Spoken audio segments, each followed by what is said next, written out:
Tiga pembuluh darah terbuka, siapa yang memberimu keberanian untuk menantangku? Wilbert Ye mengangkat kepalanya perlahan dan menatap Max Han dengan mata mengejek. Pada saat ini, seluruh tubuh yang terakhir basah kuyup, bukan karena suhu magma, tetapi karena otot dan saraf yang ketat yang memaksanya untuk melakukannya. Melihat tatapan membunuh Wilbert Ye di matanya, Max Han sudah merasakan ketakutan dari lubuk hatinya. Bagaimana kamu bisa memiliki kekuatan yang begitu kuat? Wajah Max Han bergetar, bibirnya menjadi pucat. Kenapa? Apakah kamu menyesalinya? Kata-kata Wilbert Ye penuh dengan ejekan, tapi sayang sekali Max Han yang arogan tidak bisa berkata-kata. Setelah beberapa saat, Max Han akhirnya menyerahkan wajahnya dan terus memohon belas kasihan. Lepaskan, lepaskan aku akan membawa orang pergi segera setelah aku naik, dan aku tidak akan menentangmu lagi. Tidak, nada pertama Max Han baru saja jatuh, dan nada terakhir naik lagi, aku akan membawa orang keluar dari sini segera setelah aku naik, aku tidak akan pernah muncul di depanmu lagi, tolong lepaskan aku. Di tebing, sekelompok prajurit melihat pemandangan dua pertempuran di bawah, dan merasa sedikit aneh. Tinju Max Han telah berhenti di pintu Wilbert Ye untuk waktu yang lama, jadi mengapa dia tidak terus bergerak maju, selama dia membantingnya ke bawah, untuk memastikan bahwa Wilbert Ye akan mati atau tidak. Ada yang salah dengan situasinya. Max Han seperti memohon belas kasihan. Tiba-tiba, sebuah suara terdengar, dan tiba-tiba gelombang besar muncul di antara kerumunan. Bagaimana bisa Max Han memohon belas kasihan? Semua orang tidak percaya, tetapi ketika mereka mengulurkan kepala untuk mengamati dengan cermat, mereka akhirnya menemukan sesuatu yang salah. Tinju Max Han tidak berhenti menghantam ke depan, tetapi ditahan oleh tangan Wilbert Ye. Aku juga bisa melihatnya. Wajah Max Han memerah, dan tubuhnya masih gemetar. Dia jelas takut. Lihat Wilbert Ye itu, tidak ada kepanikan sama sekali, sisi lain masih memegang kipas bulu. Kecuali Hazel Luo, yang mengenal Wilbert Ye secara khusus, para prajurit lainnya gemetar karena tidak percaya. Wilbert Ye akhirnya menghela nafas, mengulurkan telapak tangan lainnya, dan meletakkan kipas di depan Max Han. Karena kamu sangat menginginkan kipas ini, maka aku akan memberimu tumpangan. Desahan itu selesai, dan telapak tangan Wilbert Ye yang memegang pergelangan tangan Max Han tiba-tiba mengendur, dan tubuh Max Han tiba-tiba jatuh, menurunkan Wilbert Ye dari kejauhan. Menginjak bahu Max Han, Wilbert Ye memanfaatkan kekuatannya untuk berlari sejauh 70 kaki. Kipas bulu. Ketika Wilbert Ye memikirkannya, kipas bulu di tangannya tiba-tiba menjadi 5 kali lebih besar, dan garis-garis di atasnya terlihat jelas. Di bawah tatapan gemetar Max Han, Wilbert Ye mengangkat gagang kipas dengan kedua tangan dan menepuknya dengan keras. Kekuatan angin dan api menyatu, dan kekuatan yang mendominasi melesat turun, dan kipas besar, penuh aura kekerasan, menamparkan kepala Max Han dengan keras, engah. Tembakan ini menyebabkan 7 lubang bagian tubuh Max Han berdarah, dan organ-organ internal di tubuhnya seperti mengubah sungai menjadi laut. Bahkan kesadaran spiritualnya terguncang oleh kipas ini. Kekuatan kipas sangat menakutkan. Tubuh Max Han seperti batu yang dilemparkan dari langit, dan dia tidak bisa menahannya lagi. Aku dipukuli, dipukuli. Ketika para pejuang yang menyaksikan pertempuran di atas melihat pemandangan ini, mereka tergagap, bagaimana mereka bisa mempercayai hal gila seperti itu. Seniman bela diri di tingkat ke-6 dari tingkat pengecoran nadi pertama memegang kipas bulu, dan dalam satu gerakan, seniman bela diri tingkat pengecoran nadi pertama yang beberapa alam lebih tinggi darinya menangkap magma. Telapak tangan Wilbert Ye sedikit gemetar saat ini, meskipun kekuatan tembakan tadi sangat kuat, itu juga menghabiskan banyak energi untuknya. Selain itu, senjata spiritual tingkat menengah ini tidak terlalu rendah. Sama seperti senjata spiritual tingkat menengah ini, setiap serangan yang kuat membutuhkan banyak energi spiritual di tubuh pengguna. Tampaknya energi spiritual yang dapat dipadatkan di lapisan keenam dari ranah tingkat pengecoran nadi pertama tidak lagi cukup untuk mendukung pertempuranku yang berkelanjutan. Aku harus meningkatkan ranahku sesegera mungkin. Dengan pikiran, Wilbert Ye mengubah kipas kembali ke ukuran normal, dan kemudian mengambil beberapa pil. Setelah merasa bahwa sebagian besar energi spiritual yang hilang telah pulih, dia mengangkat kepala. Orang-orang ini semua menatap kipas ini. Namun, jika ingin mengambil sesuatu dariku, itu tergantung pada apakah kamu memiliki kemampuan untuk melakukannya. Wilbert Ye menginjak dinding dan mulai memanjat. Dia juga tidak menggunakan kekuatan spiritualnya. Dia selalu percaya bahwa hanya dengan cara ini dia bisa secara fundamental mengasah kekuatan fisiknya, termasuk daya tahan. Setelah lebih dari 10 napas, sesosok tiba-tiba melompat dari tebing, lalu mendarat di tebing, dan berjalan ke sisi Hazel Luo seolah-olah tidak ada yang terjadi. Dalam sekejap, niat membunuh yang dingin menyebar. Sekelompok 7 orang mengepung Wilbert Ye, Hazel Luo, dan lainnya. Nah, apakah kamu berani memindahkan orang-orang dari kelompok serigala? Satu pemimpin, 5 orang, dengan serigala hitam tercetak di lengannya yang tebal, adalah pemimpin kelompok serigala, Jay Han. Dan Max Han, yang difoto oleh penggemar Wilbert Ye, adalah saudaranya, komandan kedua dari kelompok serigala. Melihat ini, Hazel Luo memegang gagang di tangannya dan hendak menghunus pedang, tapi Wilbert Ye menahannya. Hanya beberapa orang yang tidak tahu hidup atau mati, serahkan saja padaku. Wilbert Ye tidak menjawab kata-kata Jay Han secara langsung, tetapi hanya mengambil satu langkah, seluruh tubuhnya melonjak dengan energi spiritual. Begitu sosok itu tersapu, beberapa orang hanya merasakan hembusan angin bertiup di depan mereka, dan sekat berikutnya, ada teriakan satu demi satu. Tinju pembunuh 7 langkah, pukulan pertama, pukulan mematikan. Sesosok terbang keluar. Sosok Wilbert Ye terus bergerak, cahaya dan bayangan lewat, dan dia meninju lagi. Pukulan kedua, tinju Fengshi. Pukulan ketujuh, tinju pembunuh 7 langkah. Setiap teriakan disertai dengan sosok yang terbang menjauh, dan setelah 7 pukulan, Wilbert Ye menarik napas dalam-dalam, melihat beberapa orang di tanah yang tidak tahu apakah mereka hidup atau mati, dan berkata sambil tertawa, sejak aku mempelajari teknik tinju ini, aku belum pernah melakukannya sebelumnya. Kamu beruntung telah memainkan satu set lengkap. Ada keheningan di tebing. Tiba-tiba, suara angin menyapu, memecah rasa tenang, dan ledakan keributan pecah di antara kerumunan. Wilbert Ye mengabaikannya, tetapi berjalan ke arah Jadeyu, berpikir sejenak, dan berkata, biarkan aku menyimpan kipas ini untuk sementara waktu, ada beberapa hal yang aku perlukan, dan aku akan mempelajarinya dengan saksama. Aku pasti akan memberikan kepadamu, tapi jangan khawatir, aku tidak akan mengambil apapun dari kipas bulu, dan aku berjanji itu tidak akan menjadi kurang kuat. Jadeyu mengangguk. Setelah waktu yang singkat bersama, Jadeyu masih memiliki pemahaman umum tentang karakter Wilbert Ye, jadi dia tidak terlalu peduli. Masih ada 3 harta. Selanjutnya, kita akan fokus pada harta ketiga dan keempat. Gelang kristal putih tingkat pertama akan diberikan kepada mereka. Setelah perjuangan sengit untuk hidup dan mati, gelang tingkat pertama diperoleh oleh seorang seniman bela diri tingkat kedua bernama Flaubert Zhao. Selain itu, persaingan untuk mutiara Yuan tingkat ketiga sangat ketat, setelah melukai 8 seniman bela diri tingkat 3 dan kehilangan 4 seniman bela diri tingkat 4, mutiara Yuan ditangkap oleh Hazel Luo.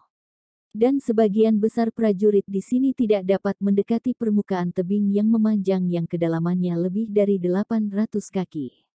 Wilbert Ye akan turun untuk, tetapi Hazel Luo menghentikannya. Namun, setelah secangkir teh, pil obat muncul di tangan Hazel Luo, dan dia menyerahkannya kepada Wilbert Ye. Dan para pejuang di sini juga tahu bahwa kekuatan pria seperti gadis ini telah mencapai alam tingkat pelancar energi pengumpul Yuan. Mata mereka memandang Wilbert Ye dan yang lainnya secara alami dipenuhi dengan sedikit ketakutan. Dari 4 harta, Wilbert Ye memperoleh 3 di antaranya. Dengan keterkejutan terhadap Hazel Luo dan penampilan Wilbert Ye yang dengan mudah menghancurkan kelompok serigala sebelumnya, tentu saja tidak akan ada masalah bagi mereka. Ini belum selesai. Ekspresi Wilbert Ye tidak hanya tidak memiliki kegembiraan, tetapi menjadi semakin serius. Dia merasa ada beberapa napas yang sangat tersembunyi yang akan keluar. Apa yang dia lakukan adalah peti harta karun yang hampir dekat dengan permukaan magma. Tidak diketahui apa yang ada di dalamnya, tetapi yang diketahui adalah kadar harta di dalamnya pasti tidak akan lebih rendah dari tingkat bumi, bahkan mungkin tingkat surga. Syarat yang satu ini saja sudah cukup membuat semua orang iri. Bahkan orang-orang yang telah bersembunyi di kegelapan dan tidak pernah menyerang, tidak dapat menahan diri. Sudah datang. Mata Wilbert Ye menyipit dan dia mengangkat kepalanya dengan tajam. Satu demi satu aura, bergegas dari kerumunan. Dengan ledakan aura yang tiba-tiba, seruan mulai terdengar dari kerumunan. Ini adalah tingkat pelancar energi pengumpul Yuan, dan aku tidak menemukannya sebelumnya. Omong kosong, jika orang memiliki niat untuk menyembunyikannya, akankah kamu membiarkan seorang pria di tingkat pengecoran nadi mengetahuinya? 4. Orang total 4 master tingkat pelancar energi pengumpul Yuan. Salah, ini 5. Pria yang terlihat sangat tampan sebelumnya juga adalah penguasa tingkat pelancar energi pengumpul Yuan. Dibandingkan dengan orang-orang ini, dia tidak terlalu khawatir.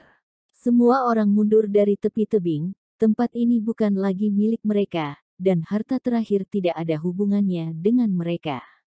Wilbert Ye menatap keempat sosok itu, dan ekspresinya sedikit tidak enak dilihat. Sebelumnya, dia hanya memperhatikan keberadaan tersembunyi, tetapi sekarang ada 4 orang pada saat yang sama, yang berarti bahwa 3 orang lainnya harus membawa beberapa harta spiritual yang tersembunyi.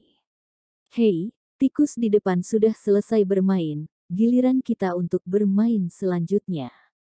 Seorang pria muda berjubah hitam memberikan senyum. Wajahnya yang semula tidak berdarah menjadi lebih pucat. Dia mengulurkan tangannya dan memperlihatkan 10 jarinya yang ramping dari 2 jubah lebar, dan udara hitam muncul dari ujung jarinya. Mengikis udara di hadapannya. Hazel Luo memandang pria berjubah hitam itu, seolah-olah memikirkan sesuatu. Dia menoleh dan berkata kepada Wilbert Ye, bukankah dia seorang pejuang dari kerajaan Nanya? Wilbert Ye juga tiba-tiba terpana, dia tidak bisa mempercayainya, tetapi sebelum dia bisa bereaksi, Jadeyu menunjuk ketiga seniman bela diri lainnya dari dan berkata, ketiga orang itu juga bukan dari kerajaan Nanya. Wilbert Ye bahkan lebih terkejut, Hazel Luo tidak perlu berbohong padanya, dan profesi Jadeyu sangat istimewa, jadi tidak perlu lagi menanyakan. Hehe, kalian berdua benar-benar berpengetahuan luas. Pemuda berjubah hitam itu menoleh dan menyeringai pada Hazel Luo, wajahnya yang pucat bergetar, dan ada rasa dingin di antara bibir dan giginya. Dia mengangkat tangannya dan berteriak keras, seperti hantu melolong. Ya, aku Yerong Gui adalah murid elit Sekte Setan Darah. Kali ini aku pergi ke tempat keberuntungan ini untuk bersaing denganmu para pejuang lokal, mendapatkan kesempatan melihat apakah kamu pejuang lokal yang kuat atau aku yang lebih baik. Suaranya sangat tajam, dan setiap kali dia berbicara, itu sangat menusuk telinga. Hahaha, ada orang-orang dari Sekte Setan Darah di sini, jadi bagaimana aku yang dari kerajaan putih ini tertinggal? Seorang pria berbaju putih berdiri di paling kiri dari keempatnya memegang kipas bulu, tampak anggun, tapi barusan sebuah tawa liar mengungkapkan bahwa dia bukan orang baik. Dia adalah White Mo, seorang murid elit dari kerajaan Malam Putih. Dia terlihat anggun, tetapi dia sebenarnya kejam dan tidak bermoral. Dikabarkan bahwa untuk memasuki sekte metro untuk berkultivasi, dia tidak ragu untuk membunuh saudaranya sendiri, dan rencananya sangat dalam. Jadeyu memandang pria di sebelah kiri White Mo, dan berkata perlahan, dia adalah murid sekte Batian dari kerajaan Dayan, Kenzi Chen yang tampaknya setipis kayu, tetapi sebenarnya di tubuhnya ada puluhan ribu kekuatan. Wilbert Ye memandang Kenzi Chen yang kurus dan hanya mengenakan kemeja kain compang camping, tampak seperti pengemis, secara intuitif merasa orang ini sama sekali tidak sederhana. Dan wanita itu adalah murid dari Sekte Jiwa Suan dari Kerajaan Suan, Aurel Yue, yang berspesialisasi dalam kekuatan roh. Aku mendengar bahwa dia menggunakan kekuatan roh untuk mengejutkan dan membunuh binatang roh pada tingkat ke-8 dari tingkat pengecoran nadi. Kekuatannya sangat menakutkan. Wilbert Ye memandangnya dan merasa bahwa kekuatan jiwanya terus-menerus melonjak, yang membuatnya tahu bahwa wanita ini sama sekali bukan sembarangan. Orang-orang ini telah bersembunyi begitu lama, apakah itu karena peti harta karun yang di dalam? Wilbert Ye bertanya-tanya, apakah mereka semua tahu apa yang ada di dalamnya? Oke para tikus, karena kamu sudah cukup bersenang-senang, mal kita mundur secara otomatis. Ketika kita berempat bersaing berikutnya, kamu sebaiknya menjauh. Kami tidak akan memberi kompensasi jika kalian terluka. Aurel Yue, seorang murid perempuan dari Sekte Jiwa Suan, melihat sekeliling semua orang dan berkata sambil tersenyum. Nasihat yang tampaknya baik hati ini jatuh ke telinga para pejuang, tetapi itu merupakan sindiran. Tidak, biarkan mereka menyingkir. Gunung Tianyun adalah wilayah kerajaan Nanyanku, dan bukan bagian mereka untuk bersaing memperebutkan keberuntungan di sini. Sebuah suara terdengar dari kerumunan.